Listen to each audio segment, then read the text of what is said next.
Hi, mutton biryani பண்ண போகிறோம். இதுக்கு முன்னாடி நம்ம சிக்கன் பிரியாணி பண்ணியிருக்கோம். இப்போ தான் மட்டன் பிரியாணி பண்ணுறோம்.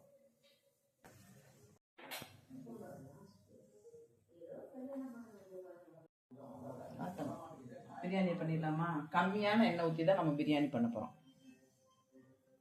லாஸ்ட்டாக நெய் மட்டும் கொஞ்சம் ஜாஸ்தியாக இருக்கும். இதில் ஒரே ஒரு பட்டை, 2 ஏலக்காய், 2 கிராம்பு, கல்பாசி சின்ன துண்டு 2. அப்படியே வெயிட் பண்ண வேணாம். பச்சை மிளகா 4 போட்டுக்கலாம். நாங்கள் 2 டம்ளர் அரிசி தான் எடுத்து வச்சுருக்கேன். 4 பச்சை மிளகா, இந்த 3 பெரிய வெங்காயம் போட்டிருக்கேன். இதை லைட்டாக வதங்கட்டும், அப்புறம் நம்ம இஞ்சி பண்ணுறோம். நல்லா வதங்கலாம். இதுக்கப்புறம் இந்த அளவு வதங்கினா போதும். ரொம்ப பொன்னிறமாக வதங்கணுன்ற அவசியம் இல்லை.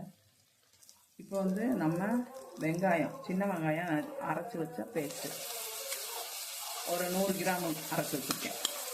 அதை போட்டு அதையும் நல்லா வதக்கணும். இந்த இஞ்சி பூண்டு விழுது ஒரு 2 ஸ்பூனு, நிறையாவே போடலாம், வாசமாக இருக்கும். அப்போ தான் அதையும் சேர்த்து இஞ்சி பூண்டையும் சேர்த்து வதக்கணும். வதக்கி நல்லா கொஞ்சம் வதங்கவும் தக்காளியை போட்டுடலாம்.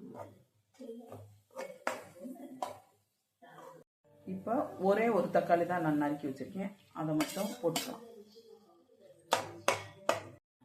தக்காளி நிறையா போட்டோம்னா தக்காளி சாதம் மாதிரி இருக்கும். அதனால் தக்காளி எப்போவுமே பிரியாணி செய்யும்போது தக்காளியை கம்மியாகவே யூஸ் பண்ணுங்கள். ஒரே ஒரு தக்காளி தான் போட்டிருக்கேன். நான் கிட்டத்தட்ட 2 டம்ளர் அரிசி, மட்டன் கம்மியாக தான் இங்கே போடுறேன், ஏன்னா கிரேவியில் நிறையா வச்சுக்கிட்டோம். அடுத்து மட்டனையும் நான் போட்டுறேன். போட்டு வதக்கிட்டு, இது காக்கில் மட்டன் தாங்க. ஒரு 2 டம்ளர் அரிசிக்கு காக்கில் மட்டன் தான் போட்டிருக்கேன்.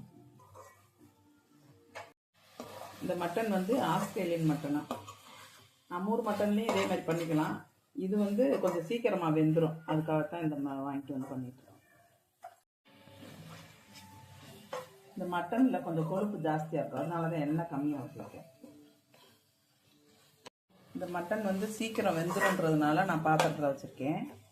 இல்லை வேகாத ஆட்டுக்கறி வாங்குகிறோம், இப்போ நம்ம ஊர் ஆட்டுக்கறி வாங்குகிறோன்னா குக்கரில் வேக வச்சு திரும்ப நீங்கள் குக்கருக்குள்ளேருந்து பாத்திரத்துக்கு போட்டுருங்க. இது கூட மல்லித்தலை,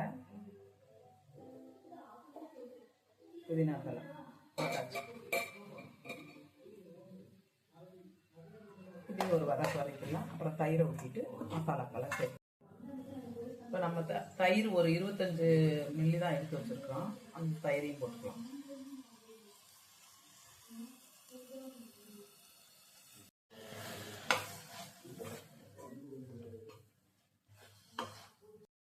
இப்போ நம்ம பிரியாணி பொடி ஒரே ஒரு ஸ்பூன், அடுத்து தொடர்ந்து போட்டுக்கணும். 1 ஸ்பூன் மிளகாத்தூள், அவ்வளோதான்.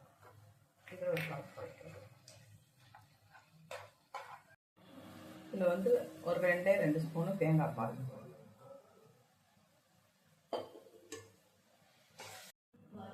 ஒரு அரை எலுமிச்சம்பழத்தோட சாறு,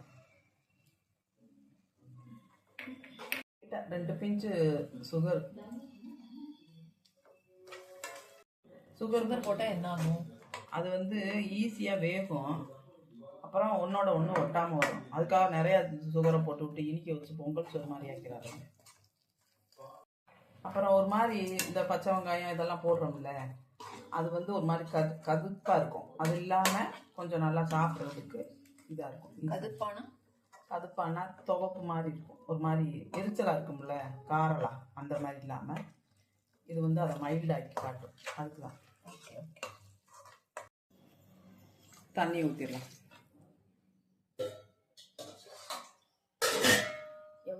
எவ்வளவு தண்ணினா 1 டம்ளருக்கு 2 டம்ளர் தண்ணி, அவ்வளோதான்.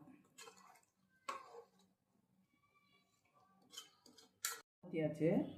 இது கொதிக்கட்டும். நம்ம அரிசியை அரை மணி நேரம் ஊற வச்சுருக்கோம். சீரகச்சம்பா 2 டம்ளர் அரிசியை ஊற வச்சுருக்கோம். இது கொதித்த பின்னாடி அதை கொட்டி நம்ம கொதி நிலைக்கு வர வச்சுக்கலாம். கொதிக்குது, நல்லா கொதிக்கணும்.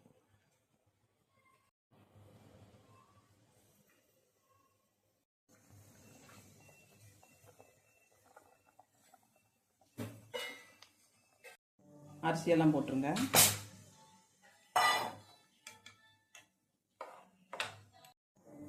உப்பு தேவையான அளவு. இந்த தண்ணியெல்லாம் குறைஞ்சி லைட்டாக பபுள்ஸ் மாதிரி வரும். அப்போ சமயம் அதாவது சிம்மில் போட்டு தம் போட்டு வேண்டியது.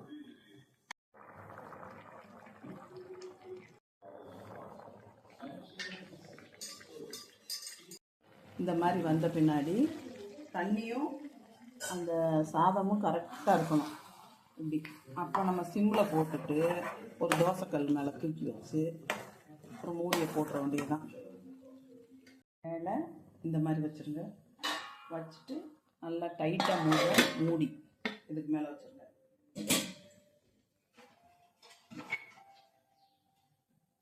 இந்த ஒரு பாத்திரத்தில் வெறும் தண்ணி தான். இதை தூக்கி அது மேலே வச்சாச்சு. இதுதான் தம்மு. இப்போ வந்து சிம்மில் விட்டுக்கலாம். அடுப்பை ஒரு 10 நிமிஷம் இந்த மாதிரி சிம்மில் வச்சு ஒரு தோசைக்கல் மேலே பாத்திரத்தை வச்சிட்டிங்கன்னா தம் ஆயிடும். எடுத்துடலாமா?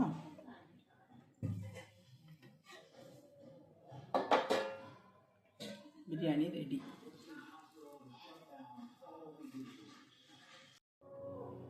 Australian mutton biryani.